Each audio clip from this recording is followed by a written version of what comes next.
É um prazer enorme, Marcelo, poder compor essa mesa junto com os colegas Marcos Minuc e Elvis Barbosa, lá da universidade. E eu queria inicialmente saudar a organização do evento. Primeiro a Péola pela iniciativa, também Socorro Mendonça pela parceria. Saudar também as demais pessoas que participaram da mesa de abertura, o colega Clodoaldo, a Anunciação, que foi quem inicialmente me fez o convite. Também o professor Alessandro, nosso reitor, e o professor Sandro, que é pró-reitor de Ações Afirmativas da UFSB. O tema que está proposto para a nossa mesa é esse: saúde, sustentabilidade e meio ambiente.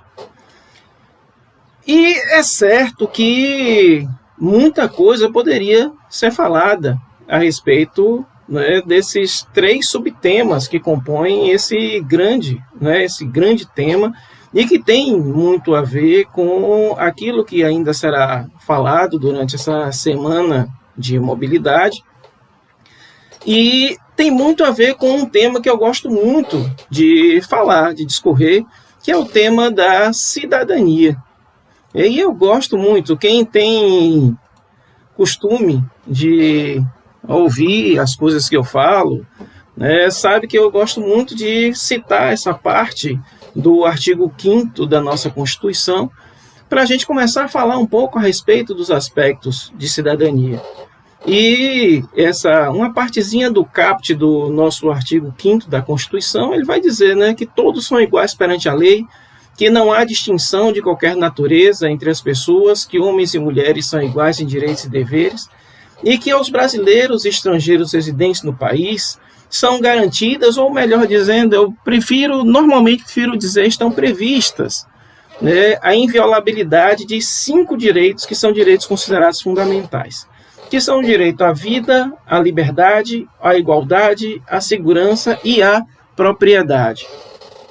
É certo que quando a gente fala a respeito de saúde, sustentabilidade e meio ambiente, algumas coisas ressaltam aí na nossa possibilidade de reflexão. Tá? Então a gente pode falar muito claramente, quando a gente discorre a respeito dessas questões, o direito à vida e à liberdade e à segurança, melhor dizendo, já que nós estamos falando em aspectos fundamentais para a nossa convivência enquanto seres humanos e a nossa convivência principalmente na sociedade. E veja só, como normalmente nas questões de cidadania, muitas pessoas costumam falar em determinadas situações como essa, das responsabilidades do poder público em relação à garantia dos nossos direitos. Eu gostaria de ir um pouco além e chamar as pessoas que nos assistem para aspectos que são aspectos nossos, individuais. Qual o papel que nós devemos e podemos exercer na busca da concretização dos nossos direitos, na busca da concretização da nossa cidadania como um todo. E uma das coisas mais importantes, e isso parte no campo político e que extrapola a questão jurídica, a questão normativa, é a questão da nossa participação, da nossa reivindicação, da nossa apropriação de espaços para fazer valer e cumprir os direitos que estão previstos na Constituição, em documentos internacionais e nas normas infraconstitucionais, como também nós nos apercebermos dos deveres que nós devemos cumprir diante dos nossos semelhantes, da sociedade como um todo e diante dos governos. Afinal de contas, quando a gente fala, nós estamos falando de sustentabilidade, estamos falando de meio ambiente, e não dá para a gente fugir muito daquilo também que está no caput do artigo 225 da Constituição, que diz que todos têm direito ao meio ambiente ecologicamente equilibrado, bem de uso comum do povo e essencial à sadia qualidade de vida, e que se impõe a nós cidadãos e ao governo o dever de defender e preservar esse ambiente ecologicamente sustentável para as presentes e futuras gerações. E daí decorre essa necessidade de nós sermos mais ativos e proativos no que diz respeito à busca dos nossos direitos. Principalmente, né, quando a gente fala a respeito do espaço urbano. Nós estamos vendo aí que cerca de 85% da população brasileira, a partir de dados de 2015, moram em áreas urbanas, residem nessas áreas urbanas. Isso dá mais ou menos 170 milhões de pessoas. Como a gente consegue satisfazer os direitos dessas pessoas, e principalmente quando a gente fala o direito à saúde, à sustentabilidade, ao meio ambiente ecologicamente equilibrado e relacionando isso às questões de mobilidade urbana, nesse caso. Não é uma equação fácil. E não dá somente para a gente jogar para os governos a responsabilidade, porque senão a gente cai também na tentação de relacionar pessoalmente esse ou aquele governo como responsável pela satisfação.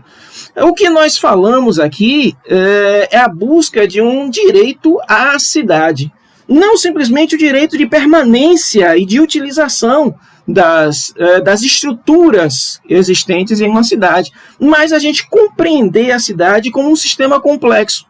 E nessa questão, de nós encontrarmos os direitos espraiados no espaço urbano, nós estamos falando em mobilidade, nós estamos falando em moradia, em educação, em trabalho, saneamento, cultura, lazer, diversidade, o direito à identidade e, dentro daquilo que eu estava falando, o direito à participação política. Ou seja, existe um sem número de aspectos que precisam necessariamente ser observados quando nós falamos nesse amplo direito de convivência, nesse espaço que nós dividimos no espaço nacional com 170 milhões de pessoas. E eu trago aqui uma citação de David Harvey, que fala que o direito à cidade é muito mais que a liberdade individual de ter acesso aos recursos urbanos. É um direito de mudar nós mesmos, mudando também a cidade.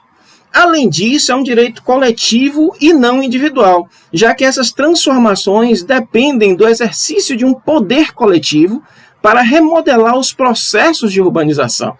A liberdade de fazer e refazer as nossas cidades e a nós mesmos é, ao ver de Harvey, um dos nossos direitos humanos mais preciosos e, ao mesmo tempo, um dos mais negligenciados. E isso é uma verdade.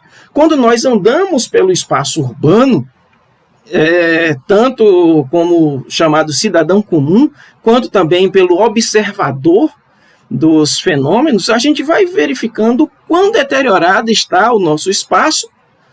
E deteriorado, eu arriscaria até dizer, em parte pela própria população que desse espaço também comunga, que desse espaço utiliza e que muitas vezes não consegue enxergar o aspecto de identificação, e o aspecto de pertencimento desse espaço. Daí que muitas vezes a gente fala e refala a respeito dessas questões e da responsabilidade que nós precisamos ter para com esse nosso espaço de convivência. Disso aí, nós precisamos fazer o link novamente com a nossa Constituição. E eu vou fazer o link aí com o artigo 6º da nossa Constituição, que fala a respeito dos direitos sociais e que, no direito, a gente vai acabar chamando isso de piso vital mínimo. Ou seja, são os direitos que minimamente precisam ser garantidos à população para que nós possamos falar em concretização da dignidade da vida humana. E que aí está colocado como sendo os direitos à educação, à saúde, à alimentação, ao trabalho, à moradia, ao transporte, ao lazer, à segurança, à previdência social, à proteção à maternidade e à infância, bem como também a assistência aos desamparados. Então, quando a gente vai encontrar o conjunto desses direitos sendo respeitados e sendo operacionalizados no dia a dia das pessoas, nós podemos, de alguma forma, afirmar de que esses direitos efetivamente podem ser o indicador de que nós vivemos em espaços onde são garantidas as condições mínimas de dignidade das pessoas que convivem nesses espaços. Claro que nós estamos falando aqui de espaço urbano, mas as nossas cidades, hoje aí eu falo especificamente de uma cidade como Ilhéus, que tem uma zona rural extensa em seu território, daí nós encontrarmos espaços que não são nem rurais, nem urbanos propriamente ditos, mas espaços rururbanos, e que a cidade precisa ter um olhar todo especial a respeito desses espaços. Daí que a gente também, dentro do tema que está proposto, nós vamos encontrar minimamente 3 objetivos de desenvolvimento sustentável que se adequam a essas questões, que são o ODS 3 e o ODS 11. O ODS 3 vai falar a respeito de saúde, que é assegurar uma vida saudável e a promoção do bem-estar para todos e todas e em todas as idades. E o ODS 11, que fala mais especificamente do espaço urbano, que diz, que tem como objetivo tornar cidades e os assentamentos humanos mais inclusivos, seguros, resilientes e sustentáveis. Daí que, na nossa ordem interna, nós vamos encontrar o Estatuto da Cidade. É o que me parece uma norma que vem sendo relegada a segundo plano à medida que vai se estendendo o tempo de existência dele. Nós estamos contando aí com 19 anos de vigência do Estatuto da Cidade, e parece que as coisas vão sendo esquecidas ao longo do tempo, e que a gente precisa relembrar agora, principalmente porque nós estamos às vésperas de eleições municipais. Então essa lei, ela regulamenta os artigos 182 e 183 da nossa Constituição, que falam a respeito da política urbana, e ela estabelece normas de ordem pública e de interesse social que regulam o uso da propriedade urbana e na busca do bem coletivo, da segurança e do bem-estar dos cidadãos e também do equilíbrio ambiental. E por que eu trago à baila o Estatuto da Cidade nesse momento? Porque a gente precisa novamente pensar nas questões dos objetivos da política urbana, pensarmos no plano de desenvolvimento das funções sociais da cidade e da propriedade urbana. E dentre as diretrizes gerais colocadas pelo Estatuto da Cidade, nós temos aqui garantia do direito a cidades sustentáveis. E como é que é entendido o direito a cidades sustentáveis?